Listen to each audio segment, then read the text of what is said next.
Hello friend, જય શ્રી કૃષ્ણ. દિવાળી પર ગળ્યું તળેલું ખાઈને કંટાળ્યા હોય તો સ્વાદમાં એકદમ ટેસ્ટી એવી વઘારેલી ખીચડી અને ખીચડી સાથે ખાવાની મજા આવે તેવી ખાટી મીઠી કઢી બનાવીશું.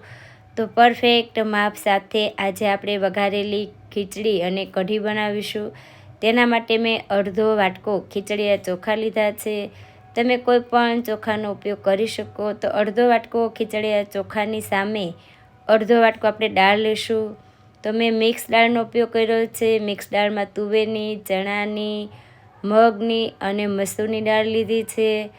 તમે માત્ર મગની દાળનો પણ ઉપયોગ કરી શકો, પણ મિક્સ દાળનો સ્વાદ વઘારેલી ખીચડીમાં ખૂબ જ સરસ આવશે.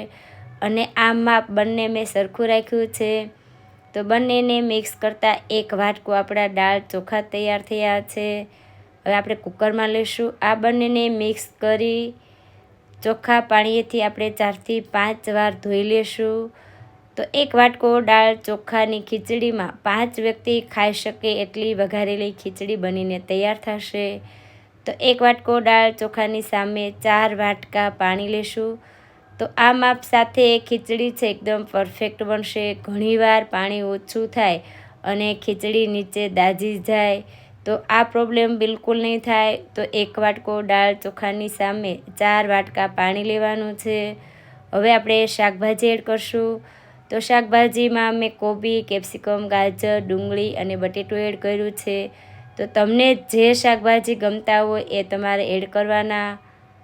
સિંગદાણા, થોડી હળદર, સ્વાદ અનુસાર મીઠું, બધી વસ્તુ બરાબર મિક્સ કરી લેશું.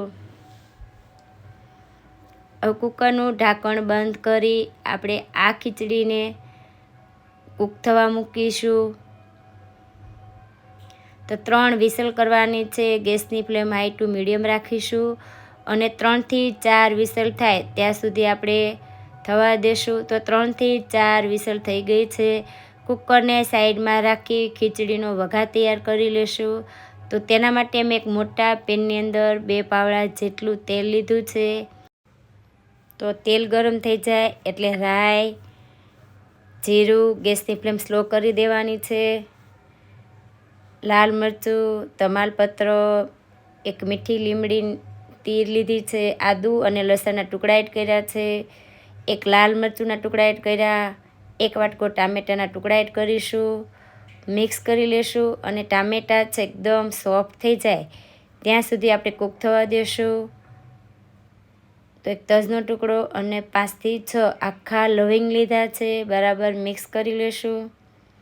તો ટામેટાં છે એકદમ સરસ કૂક થઈ જાય ત્યાં સુધી 3 થી 4 મિનિટ માટે આ ટામેટાને એકદમ સરસ રીતે આપણે કૂક કરી લેશું. ગેસની ફ્લેમ સ્લો જ રાખીશું. હિંગ, હળદર, ધાણા જીરું અને લાલ મરચું એડ કર્યા છે. બરાબર મિક્સ કરી લેશું.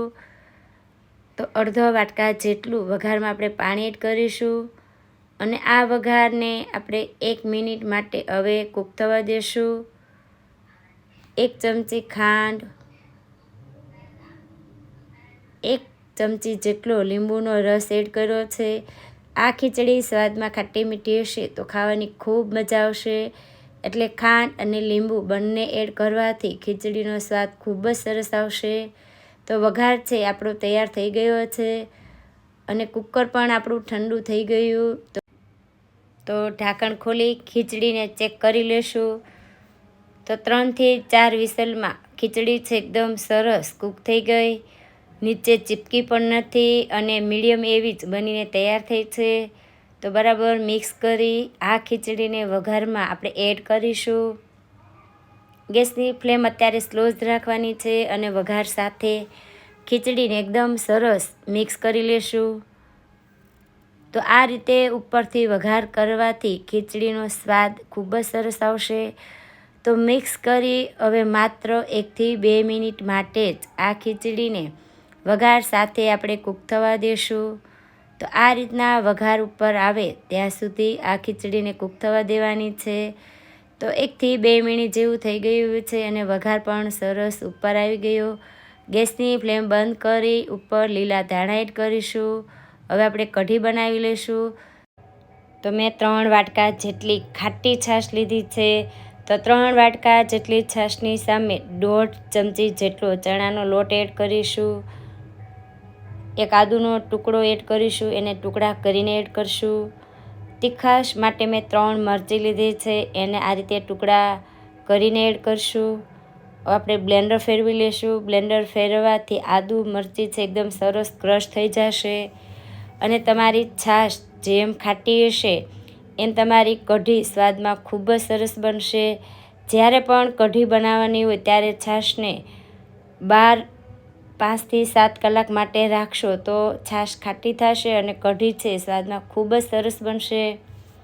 તો આ રીતના બ્લેન્ડર ફેરવી કઢીને ગેસ ઉપર મૂકી ઉકળવા મૂકશું. 1 લીંબડીની તીર એડ કરી છે, 2 ચમચી ખાંડ એડ કરીશું અને સ્વાદ અનુસાર મીઠું એડ કરશું.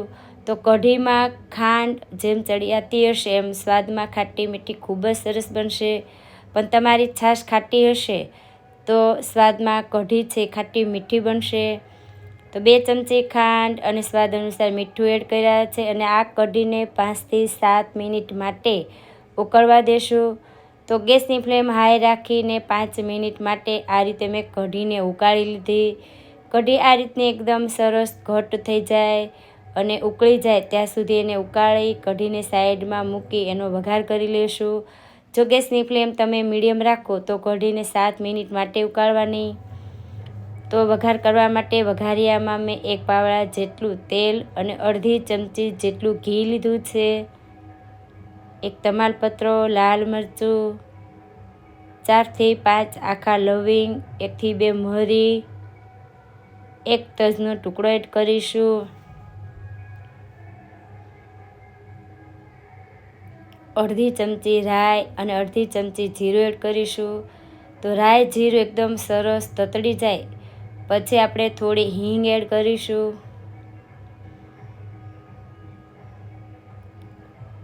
તો આ વઘાર આપણે કઢીમાં એડ કરીએ.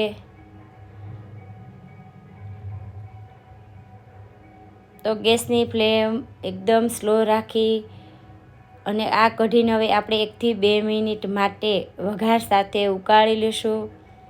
તો વઘાર કરી વધારે વાર કઢીને ઉકાળવાની જરૂર નથી. પહેલાં પણ કઢીને આપણે 5 મિનિટ માટે થવા દીધી હતી. તો માત્ર 1થી 2 મિનિટ માટે જ કઢીને થવા દેશું.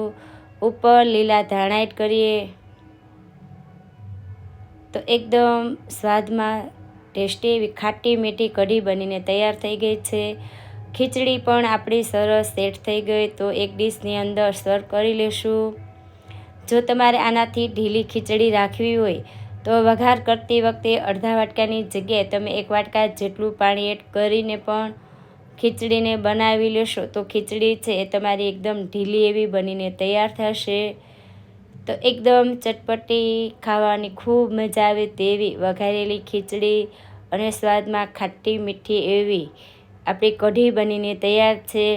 તો ઉપર ખીચડી ઉપર ઘી એડ કરીશું. તો કાઠિયાવાડીમાં એવી કહેવત છે કે ઘી વગર ખીચડી અધૂરી. તો ઘીનો સ્વાદ વઘારેલી ખીચડીમાં ખૂબ જ સરસ આવે છે. તો એકદમ સરસ ઘી સાથે મિક્સ કરી કઢી સાથે ખાવાની ખૂબ મજા આવે તેવી વઘારેલી ખીચડી અને કઢી બનીને તૈયાર થયા છે.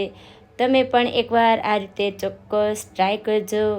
ઘરમાં નાનાથી માંડી મોટાને બધાને ભાવે એવા વઘારેલી ખીચડી કઢી બનીને તૈયાર છે.